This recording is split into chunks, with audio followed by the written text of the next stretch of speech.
very good evening to you all. This is your brother and friend Joshua Ponsafo of the New African Concept. We come your way with another edition of the Voice of Reformation.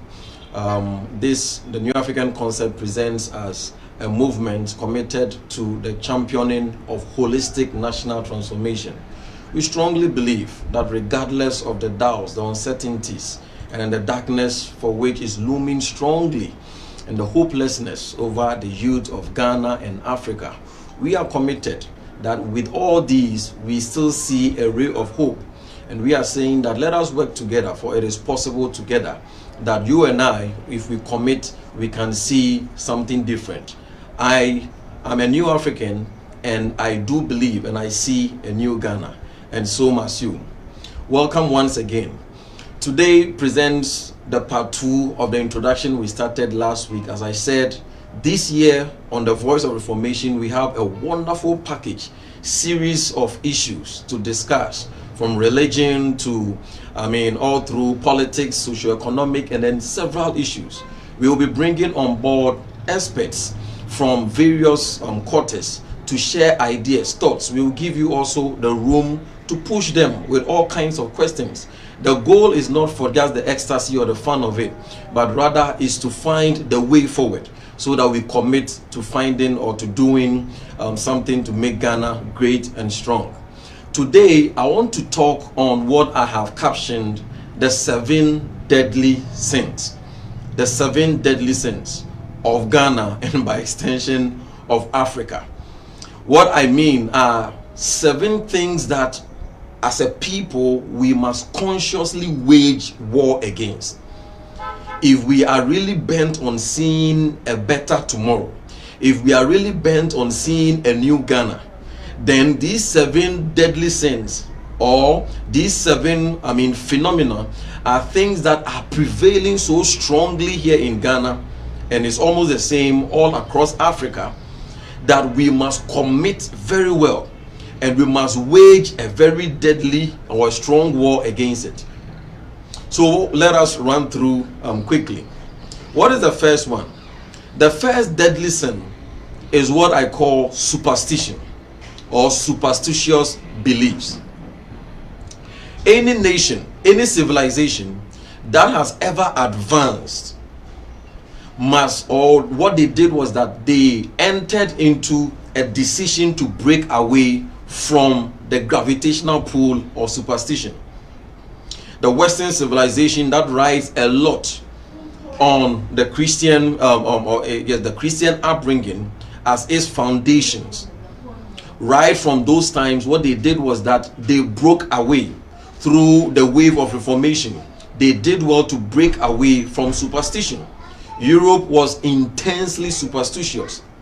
We must decide as a people. It is sad that so many years down the line, 21st century, we are plagued with so many superstitious beliefs, and unfortunately we have believed in them and then we still operate with them. It is not possible that we as a people will be able to advance if we keep on swimming in the vortex of superstitious beliefs. A typical example, and there are several, there are cultural superstitions, there are religious superstitions, there are political superstitions, and some of them, for instance, politically, there are people who believe that, they believe that for us as a people, we vote for Team A or Party A, and it doesn't matter. It doesn't matter whoever you bring from the other side, regardless of competence, regardless of track record. So it is a political myth to believe that, Party A was formed out of this tribe, and because of that, and as we are growing, we found parents, we found grandparents. It's like during election time, you are bound to go by what the family says, and you are even told during family meeting that as a family we are going to vote for Party A because Party A stemmed out of us, came out of this tribe. So that is a political superstitious belief. A religious superstitious belief is only God can save Ghana, and I think I've made several presentations on this. it looks a bit blasphemous, especially when you are a bit more inclined towards religion, or especially maybe if you're a Christian. Yes, I'm a Christian, and then not even just a Christian, I'm also in ministry. But it is a myth. It is a superstitious belief to think that only God can save Ghana. And in fact, it is to some extent an insult or a slap on the face of redemption. Why and how should you think that only God? We understand them because when we look at how things are going, Ghana is gradually, in a nosedive. We are in a free fall onto a ditch. And because of that, many people believe that how things are going, it will take only God. No, it will not take only God. It will take God working through men. That is the principles of God. So for you to think that only God can save Ghana, then no wonder our approach most often, especially as Christians and then as Muslims, is to pray. We are just praying to God that God should save us, because in our superstitious belief system, we think that it is only God that can save Ghana. Whereas God is waiting on us to arise, we are also waiting on God for God to do it. If we wait on God that it will take only God to do it, then what will happen is that we will be thinking that, okay, then our only and best contribution is to pray. No wonder we pray a lot in Ghana and in Africa, yet still our advancement and development as a people is very, very limited, regardless of all the prayers. Is God that wicked? Is God that dead or insensitive? Is God, that's, excuse my language, dumb? That regardless of all the prayers that we are making, from dawn to night, today is Friday, there are several places that are going to be filled to capacities. All 9 prayers, calling and crying upon God. Is it that God is deaf and dumb and cannot hear the pains of the people? Let me tell you one thing. The principle of God is that whenever God hears the cries of a land, he searches for a man. Whenever God hears the tears of a generation, he looks for a general. Until you and I, we decide after the prayers, it is time to work. Unfortunately, Ghana and Africa will go down the drain. And herein lies the passion and burden of the New African concept. We believe that beyond prayers, we must set to work. So that is another, superstitious belief that it will take only God to save Ghana. And there are several, but that is the first deadly sin. Until we break away with all kinds of superstitious belief, economic superstition, religious superstition, cultural superstition, political superstition, then our development and advancement as a people will be far-fetched. So in the course of the weeks ahead, these are some of the stuff. We will be delving into several issues. We'll be bringing on board experts, and then we'll be trying to sift all the stuff that are considered superstitious and how we can break away from them. Deadly sin number 2, ignorance and indifference. Ignorance and indifference. It is oftentimes being said that with ignorance you will fail without demonic attack. Even if the demons assigned to you to make sure that you should fail realize that you are ignorant, I'm sure they can go on a perennial leave, because as far as they are concerned, with ignorance you are on autopilot onto destruction. What does the good book say? It says that for lack of knowledge my people perish. Ignorance. And when I talk of ignorance, I'm not just talking necessarily about illiteracy. I am talking about intellectual ignorance, religious ignorance, political ignorance. There are many people who may be having a PhD, but unfortunately they know next to nothing when it comes to issues of politics, when it comes to issues of societal transformation. So you may be illiterate even with a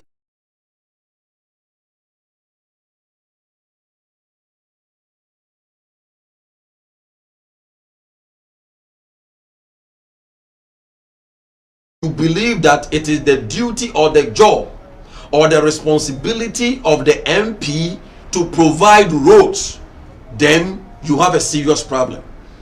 Next year is election year. We will have several MPs that will be plying their various constituencies, and they will be telling them in the face that vote for me, and then you see that our roads are not good. Vote for me and I'm going to do a very good road.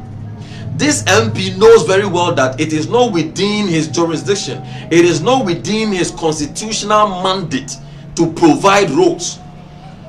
But then, because he is riding on the ignorance of the people, because when the guys come for the rally, he knows very well that these guys, they have chosen not to learn. They have chosen not to be concerned about anything. So they may be, title holders and degree holders, but they are constitutionally ignorant. As you are listening, how much do you know even of the basic constitution of Ghana? How much do you know of even the basic history of Ghana? So, one of our patriotic songs, or say, ma omayimun sem enye wehia sem. Na dwen ho anopa ewia animre nyina se wo bompaya kai Ghana. Fra onyankopon fa Ghana ehye ne nsa. Eno ana wo ye oman papa. These are the things that makes you a good citizen. By being concerned, and that leads me to that indifference. It is sad. There are the weight of indifference in the system is very, very serious, and it's very, very pathetic. And then Ghana is going down the drain. Africa is sitting on a ticking time bomb, and nobody seems to care, or majority of the people not seem to care. I've told you, whether last week or in previous videos, that when you do analysis of many or several civilizations, how they collapsed or how they died, including the the great Roman Empire, you will realize that it was not so much of external invasion by the barbarians, but then it was because of internal decay. Whenever they ceased to care. So historian Toynbee, after analyzing 21 different civilizations, in his conclusion in his book, he said that 19 out of these 21 civilizations that he has, critically studied, he said that 19 out of these 21 civilizations, they collapsed, they fell, they died, not because of external invasion by barbarians, but they collapsed because people ceased to care. How much do you care concerning this great nation, Ghana? How much do you care concerning this great continent, Africa? Does it bleed you? How much burden do you have in your mind, in your spirit, concerning how things are going? So how things are going, are you not concerned? And it is because of indifference that leads to the weight of corruption. Because everybody is corrupt. Every institution is corrupt. From ECG through to GRA to just name it. Even the judiciary, that should be the bastion of integrity, they are still corrupt. And sadly, even the church, that should be the light to the nations, has a lot of questions to answer. Why? Because nobody cares. When you try to do the right thing, you will be met with statements and laughable statements with is Ghana your father's property? Why are you so passionate about this thing? Even with this thing that we are doing, only God knows. Most of these things are not necessary to say here. But what are we talking about? What we are talking about is simple. The fact that ignorance and indifference is one of the deadly sins that we as a people, if only we decide and we are very serious to build a great nation, then we must be committed to. We must be intensively committed to what? Rake away ignorance. Most of our problems here are not demonic. Yes, most of our problems here are not demonic. As Paul said, we are not ignorant of the devices of the evil one. At least to some extent, I understand. I know the demonic ploy, and that is why with all our doings, we reserve a portion for prayer and intercession, because we know that there are dark forces at work and at bay. But the truth of the matter is that majority of the problems in Ghana and Africa that we cry and weep about, that unconsciously and sadly enough we push it to the devil, is not necessarily the devil. Sometimes it is just knowledge. Sometimes we are a book away from that solution. Sometimes we are a research away from that solution. Sometimes we are just, a commitment away from that solution. And that is why I beseech all of you that we must wage a terrible war. One, against all kinds of superstitious beliefs. Two, against all kinds of ignorance. Make it a point at a personal level that you are going to make Ghana a heartbeat. Make it a point at a personal level that you are going to embark on a journey now to follow discussions that borders on nation building, like the Voice of Reformation and other programs like that. Make it a personal thing that you are going to commit intensively as well to other issues. Commitment is very key. Indifference, we must wage war against it. The deadly sin number 3 that I want to talk of is intolerance, tribalism, and nepotism. Intolerance, tribalism, and nepotism. This deadly sin has done a lot of woe to Ghana. And if we are really determined to advance as a people, then this sin we must commit to clearing it from our system. Intolerance. There is so much intolerance in the system. And that is why we are met with so much insult. Everywhere we are insulted. Everywhere we are insulting. Tribalism. These 3 things I've made mention of: tribalism, religion, and then partisanship. For Ghana, religion is not so strong in terms of religious clashes, unlike places like Nigeria, where you could find a lot of these religious tensions. We thank God in Ghana, at least there is that reasonable tolerance when it comes to religious aspects. But especially tribalism, and then the aspect of nepotism, and as well as other aspects like that, partisanship, tribalism. How can we advance when a particular tribe or ethnic group begins to feel that he or they are superior or better created than other ethnic groups? Tribalism. And this again connects a lot to politics. When our politicians fail woefully, they use tribalism and partisanship as a safe haven to rest.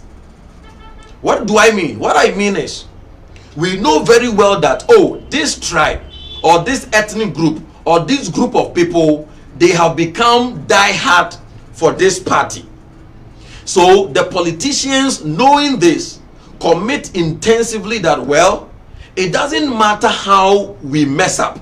At the end of the day, we will have a safe haven. And that safe haven is that we will hide under tribalism. And then the voice of tribalism is that even if this man is corrupt, after all, he is our thief. So it is okay. We know he is a thief. But as long as he is our thief, it's okay. We only have a problem if the kind of thief is from another tribe. So we know that this guy is a thief. But as long as he is a thief amongst us, you just leave him. How do we expect to run a nation like this? Next year, 2024, and even it has started. The heat has started. Many people, the competition and then the race for the presidency and then other, political portfolios have started. And I'm sure it will be gathering heat as the days go by. 2024 will then culminate onto its zenith. Look at how things have been. Let me be more specific, because I'm also a citizen and not a spectator. MPP, over these 6 years, and we are in the 7th year. Next year, culminating to the 8th year. without mincing words, this is a colossal failure. There are not two ways about that. This is not the time to be massaging our feelings. The truth is that over the 6 years, MPP has been a colossal, complete, blithering, failure. Instead of them to focus on the, 2 years ahead to solve the problem. If you don't know, we are in an economic crisis. You see, most of the stuffs, there were some stuff that were happening over the Xmas season, and now people are waking up gradually. For instance, the debt exchange. Many people even up to now don't have an idea. Why? Because we cannot be bothered. Many of us are just politically ignorant. And that is why these people, the politicians, are taking us for a ride. They are taking us for a ride. So this debt exchange program, where individual bonds have been sidelined. The profit they should gain is being reduced, and even a cut off, what we call the haircut. We will have time for that in other episodes. So you go to IMF tells you to reduce your expenditure, and then you still have the temerity, the effrontery, the ebullience to maintain the desire to build a national cathedral at this material point in time. You maintain the desire to still keep a luxurious and then a fat expenditure at the presidency. You maintain the desire to keep all these things intact, and then you think that the best economic presentation is that we should have a haircut. But many people are not talking about it because they don't even understand debt exchange program. What at all is it? And instead of our politicians, instead of the ruling government to focus on taking us out of the economic crisis, now we have people just taking off, or they are resigning to pursue pushing the agenda that I want to become a president. The truth of the matter is that if we are in a very sane country, if we are in a very forceful country, MPP should not even have the grace to come to us next year to even solicit for our votes. But once again, they will come because tribalism. They have a safe haven that regardless of what we do, as long as we burrow our way through Ashanti region, regardless of all the cries, the tears, we will just make choboye, and then all the people will come. All what it takes is that let us put in, or let us slot in a song, a campaign song, and then we forget everything. My fellow Ghanaians, as our honorable president will normally say, His Excellency will normally say, my fellow Ghanaians, this is a time that if we want to build a great nation, we must wage war against tribalism. We must wage war against partisanship. MPP, NDC, these are not, they don't hold the nation. They are able to do the things they are able to do because of you and I, because we don't care, and we have given them all these stuffs. Nepotism. The fact that, and then giving opportunities to cronies, to friends, instead of looking out for competence. There is so much, we have so much taste for mediocritical leadership, so much that the slightest thing that somebody does expects that we should be clapping. For God's sake, you are feeding on our money. We are paying you, and you cannot dictate to us what we should do. So when we say that we see a new tomorrow, it is a tomorrow filled with forcefulness. But as I say always, it is not a forcefulness of coup d'etats, but it is a revolution of the mind and of the spirit. Until we embark on such a journey, then a change will be far-fetched. What else? So now we've seen several kinds of these sins that we're talking about. Sin number 4 is what I call the miracle craze mentality. The miracle craze mentality. And with this, I'll defect a bit to the religious bodies, especially and particularly on my own Christianity and in the churches. I'm a Christian. I believe in prayer. And so I believe in miracles. My life, even till now, I will say that I am a compendium of miracles. I believe in miracles. And through my ministry, by the grace of God, I have also seen tangible miracles happen through it. And I've seen other men of God and other, miracles that have happened. So there is nothing absolutely wrong with miracles. The problem, however, is this. The world does not run on miracles. The world runs on 3 P's. That is principles, procedures, and then processes. The world does not run on miracles because miracles are not consistent with principles. Whenever there is a miracle comes in when principles have been exhausted. When principles have been exhausted, then you become a candidate for miracles. So miracle is when God chooses to use a vessel to do something beyond the norm. But God does not intend that we should live our daily lives by miracle. And this is authenticated in the story of the Israelites. You remember that with 40 years on the desert, God provided freely for them. He gave them free water. He gave them the quail, that is free meat. He gave them manna that he provided for 40 years. In fact, they did not even have to bother with tailors and then dressmaking. They literally grew miraculously. They grew in their attires. And then as their legs were even expanding, it was their wares, their shoes, their sandals and slippers were expanding to meet it up. That 40 years was classical miracle. You would have expected that God should have continued it. But the Bible says that when Joshua and then the people crossed the river Jordan, and then the last priest carrying the Ark of the Covenant, when he lifted up his foot and then Jordan came back, the Bible says, and manna ceased. Wow. Why did manna cease? Now God was saying that, my guys, you were on the desert. I know that you could not farm and then all that. It was a temporal session.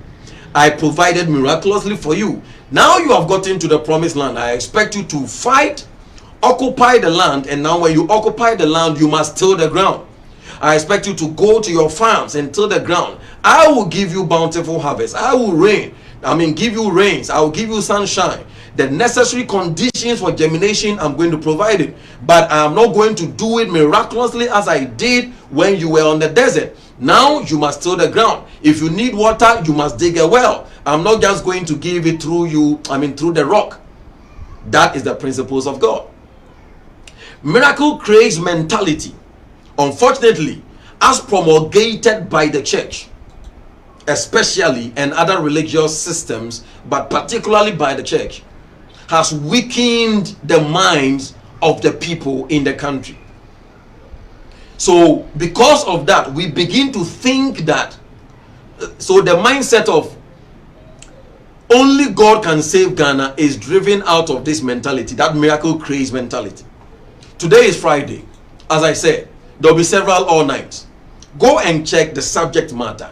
The subject matter is for survivor. The subject matter is, miracle this, miracle water, miracle this. And some of our pastors and prophets are riding, unfortunately, on the weakness of the system and the hardship in the system to also make a merchandise of the gospel.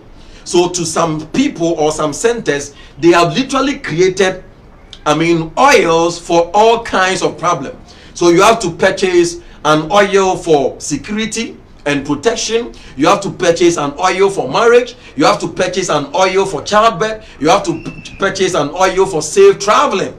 You have to purchase an oil for job. Can you try this in the Western world? For instance, you want a job and an oil. Why? Because there are jobs. Even when you have not found an employment, there are systems to give you stipends so that you don't struggle. This is what we call system. This is what we call system. So that is it. Miracle creates mentality. It is an unfortunate thing. We cannot build a nation on a people that are always chasing after miracles. It is time we set ourselves to principles. When you obey more principles, you will need less miracles. When you disobey more principles, you will need more miracles. For instance, health. When you obey more of the health principles, you will need less miracles. When you disobey more of the health principles, you will you will need more miracles. Finances. So instead of bringing our thoughts to miracle money, I have an angel deposited in my account. I don't doubt this reality because God can do all things. But the truth of the matter is that it is not in sync with the nature of God to have it as a consistent way of life. We must not raise the hopes of the people in the nation to think that everything is about prayers. There are certain things that has got nothing to do with prayer. Prayer has its role in the equation, but there are certain things that it takes hard work, diligence. Reading the book of Proverbs, he said that seest thou a man diligent in his work, he shall stand before kings. So prayer has its role in the equation for progress and advancement, but beyond prayer there are fundamental principles. If there is economic crisis, we cannot solve economic crisis purely and only and solely by prayer. Prayer may have its role so that God will give our leaders maybe creative ideas, but after prayer we must set to work. Miracle craze mentality is one of the deadly sins that as a people we must wage war against, because it is closely connected to this mindset that or superstition or myth that it is only God. When you have a group of people thinking that it is only God, then all will be thinking is that God, unless you come in, God, unless you come in. And God, the funny thing is that God is also saying that I am waiting on you, I am counting on you. If only you will arise, then I'm going to empower you. Let this thing strike a chord in your heart. If only you are passionate and having heavy burden, let us connect together. And I strongly believe that with what we are doing and what other people are doing, if we connect together, we can have a formidable force. And as I always say, I'm a new African, and then I see a new tomorrow, and I see a new Ghana. Deadly sin number 5 is subserviency and hero worshiping. Subserviency and hero worshiping. If you want to advance as a people, this is one critical area or one sins or deadly sins that we must also eschew from our system. Subserviency and then what? Hero worshiping. It happens in religion, it happens in politics, it happens culturally, and then everywhere. Subserviency is when the masses are treated as slaves, and when the few people in all kinds of leadership positions begin to think that it is their bona fide right for them to be there, and by virtue of that they treat the masses and the underprivileged as what? As slaves. When you come down here, in the name of honor, in the name of respect, this have been abused to the fact or to the extent that now it has become hero worshipping and subserviency. I believe that we must respect, and the principle is that don't respect people because of what they have. We must respect people because they were created in the image of God. That's all. So even the madman must be respected because he was created in the image of God. And we must honor people who through dint of hard work, diligence, and above all integrity have been able to what? Achieve meaningful successes in their chosen endeavors. We must duly honor them. No wonder Paul talks of the fact that they that labor in the word are worthy of double honor. However, in the name of honor, in the name of respect, we have extracted, or we have elongated it, that it has even gone beyond the elastic limit, and now it has become hero worshipping. Now let me start even with the religious systems, particularly once again the church. When you begin to feel that the words of your man of God is final in your life, then that is the problem. Hero worshipping. What don't we see in our churches? We literally treat our men of God as gods or as demigods. For some of them, we think that they cannot err. How can you come to a point in life that you think that a fellow human being, yes, anointed of God, yes, a man of God, yes, a general overseer, but to think that this man of God cannot err, is extremely infallible, then it means that you have gotten to a point of religious control. It means your mind is under a deep religious system. This, we must embark on a serious journey to free the minds of the people. Look at the hundreds and thousands of people that gather around our men of God. And for some of them, you see, whenever you are even making the slightest hint of correction, it is not even the man of God, it will be the members themselves. When somebody throws a bullet or a trail at Jesus Christ, at Christianity, they don't care. But immediately it goes against their denomination, and especially their revered papa, then there is a problem. They will all mount on you. Don't you think there is a problem? Hero worshiping. We do same in politics. Hero worshiping. I've always been saying that one of the easiest way to get into eternity or to join your ancestors is to go to maybe Kejetia or Makola and then try stealing plantain or try stealing 10 cedis and then to be labeled Julo or Kronfu. Simple. By the time you realize, you'll be singing nearer I am, O Lord, nearer to thee, O God. You will be in eternity. I can assure you of that. Even if you are not really a thief, and then that tag is giving you, if you don't get a divine interception very soon or very quickly, you will be in eternity. By the time you realize, you are the mortuary. Why? Because you made an effort to steal 10 cedis because you were hungry. You made an effort to take maybe a plantain because you were hungry. We all know, even including the unborn child, we all know that our leaders are chopping the money not in hundreds, but in millions and in billions of both Ghana cedis and in dollars. Who doesn't know? We all know. But yet still, when they come around us, what do we say? Honorable, boss, chairman, His Excellency. We know very well that these are thieves. We know very well that these are thieves. And then this corruption has killed many people more than wars have ever killed. If you doubt, just tabulate how many people died in the First World War, add the Second World War, and then add the American Vietnam War, and then give me the figure. And I'll also tabulate and then give you the figure of how many people that have died in Ghana and in Africa as a result of what? Just corruption. And we know that every system, or all of us, we are corrupt. We just have a religious facade, just praising God, thanking God. And this is where we'll be having questions. I have several questions. And that is why we'll be bringing experts on board, panel discussions. And we'll be pushing them with hard and tough questions.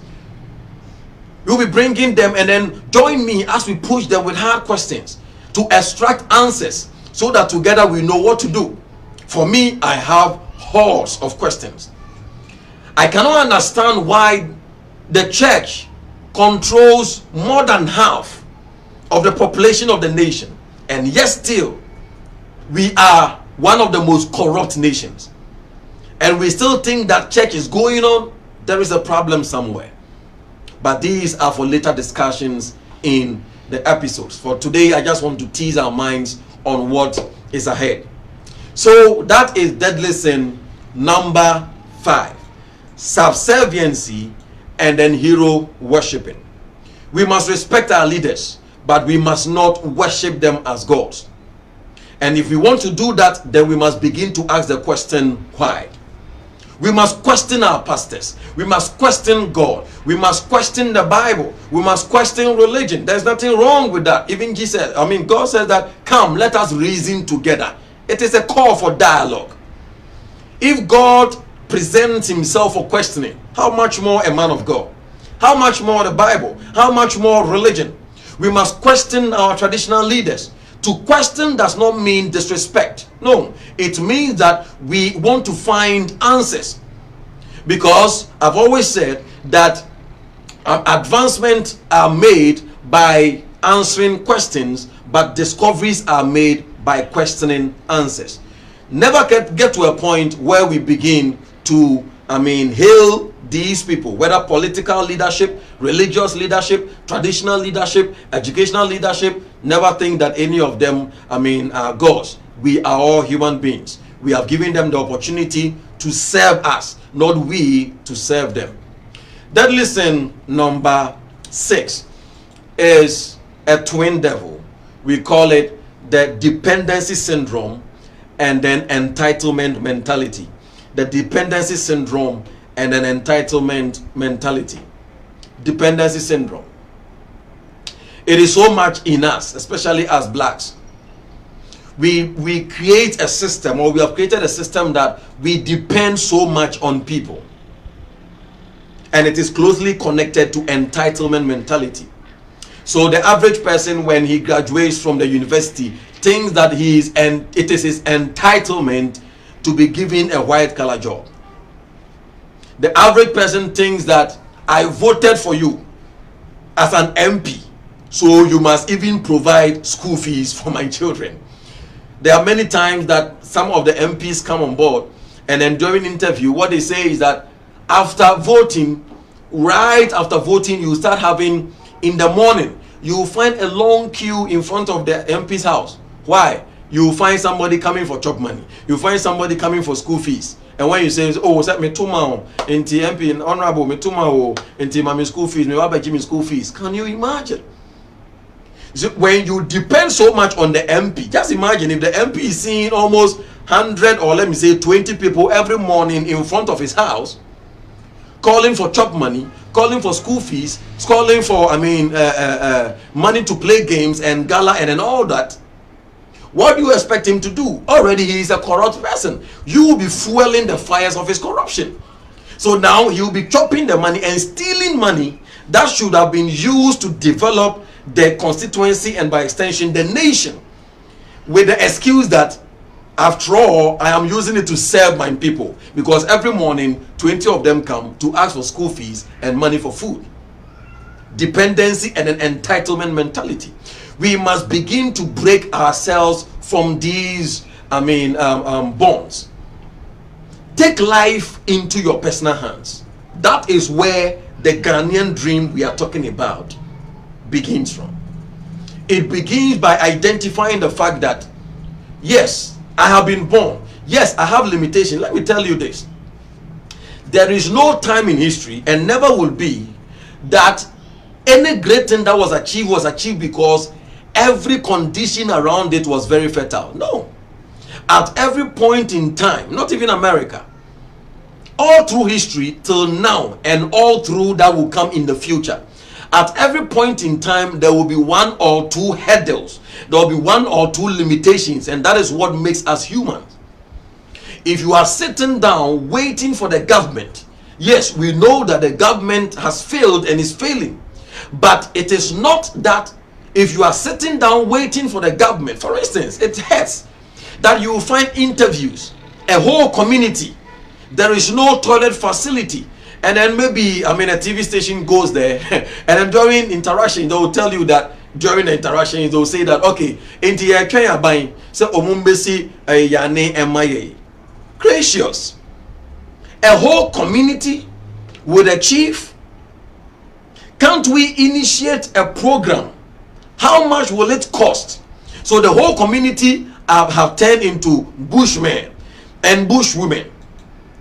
They get into the bush regardless of the risk of all these animals that could do anything at any time during the time you are enjoying yourself.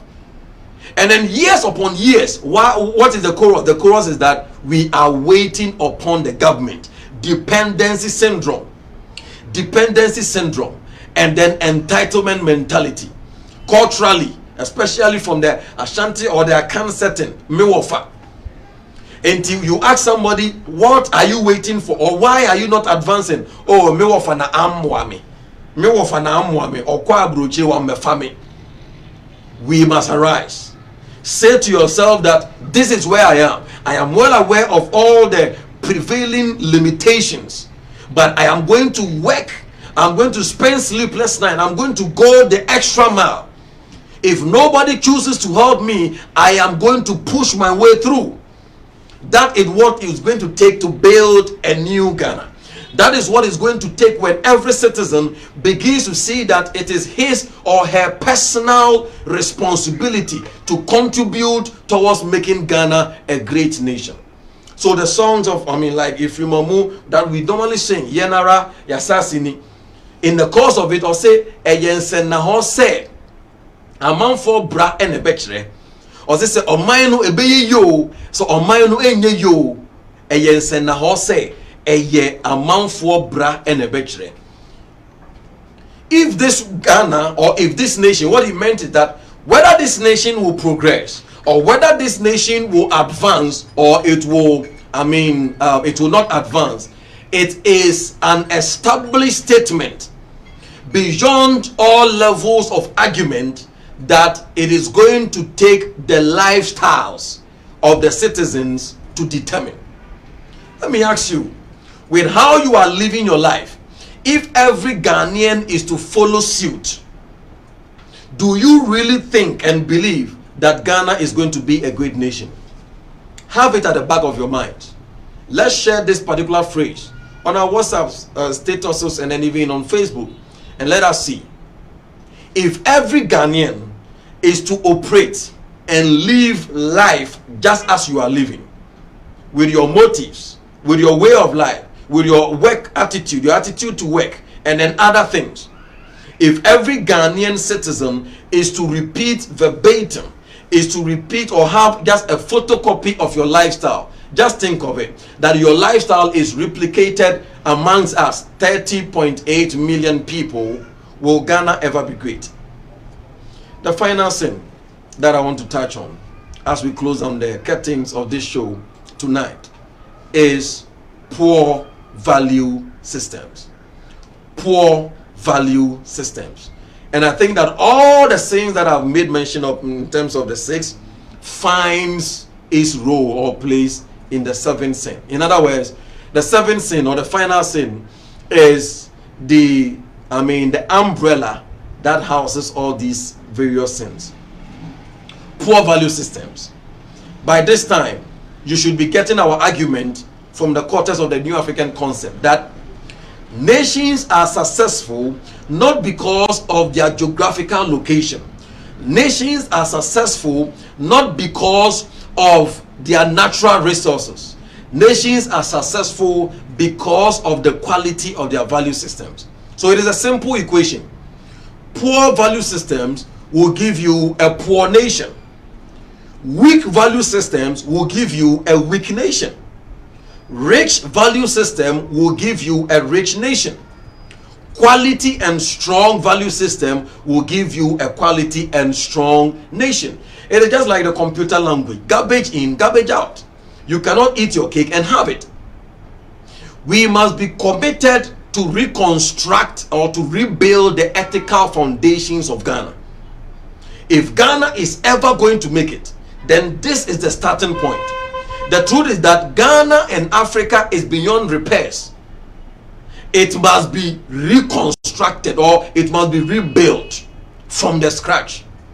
The whole entirety of Ghana must go through a serious reprogramming. That is what we call a cultural shift.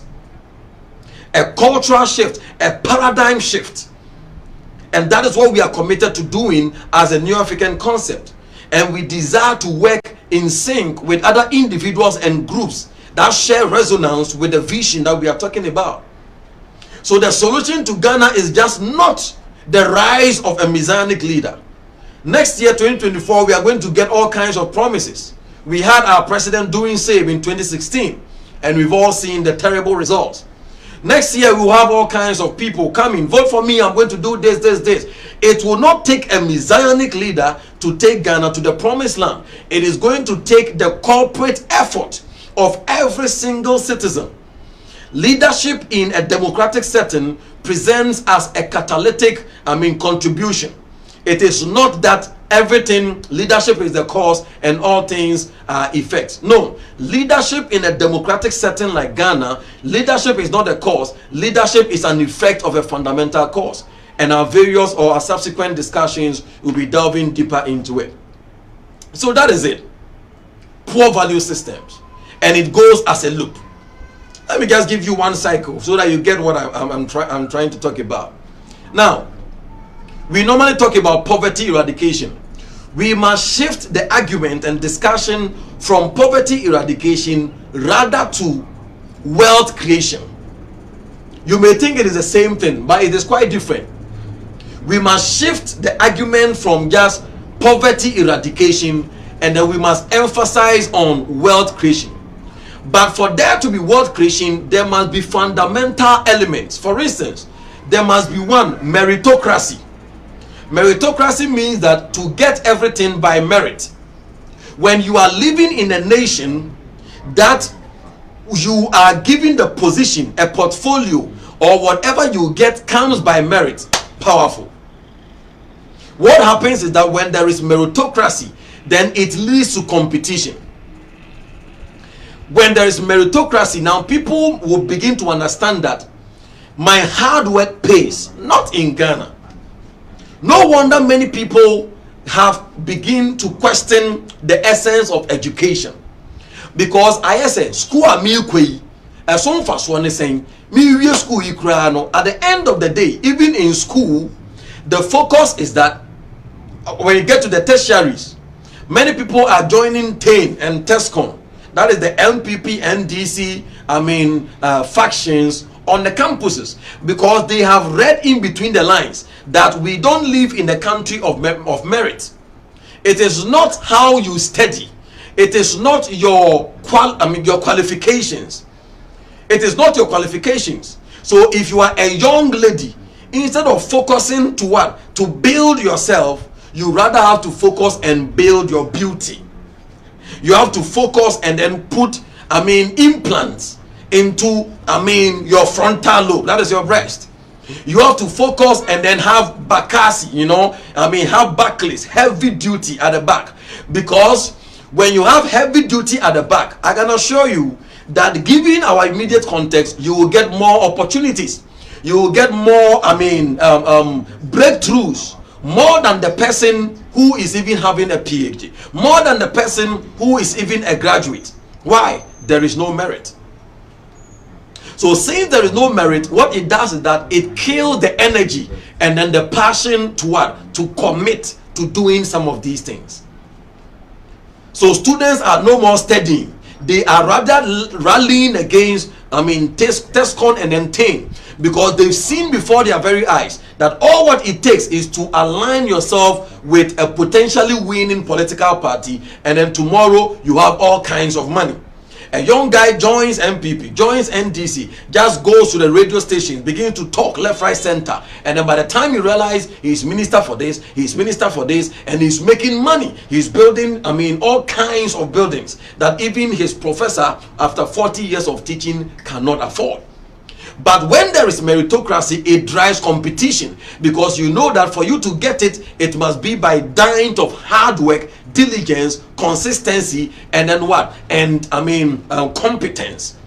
And whenever there is competition, then it leads to what we call creativity and innovation. Because when there is competition, then we must have, when there's a lot of competition, because I want to break the records, then it means that I must spend enough time in thinking, creativity, and then innovation. And out of creativity and innovation comes solutions for the problems of Ghana. And out of it comes a boom of job opportunities. So you see the cycle. We are thinking that by pumping money, the solution to Ghana's economy is not IMF. 3 billion. How much is 3 billion? 3 billion, not even 200 billion can salvage Ghana's economy. The solution to poverty eradication is not pumping money into the economy. The solution is through wealth creation. But for wealth creation to be there, this is the cascade. There must first be meritocracy.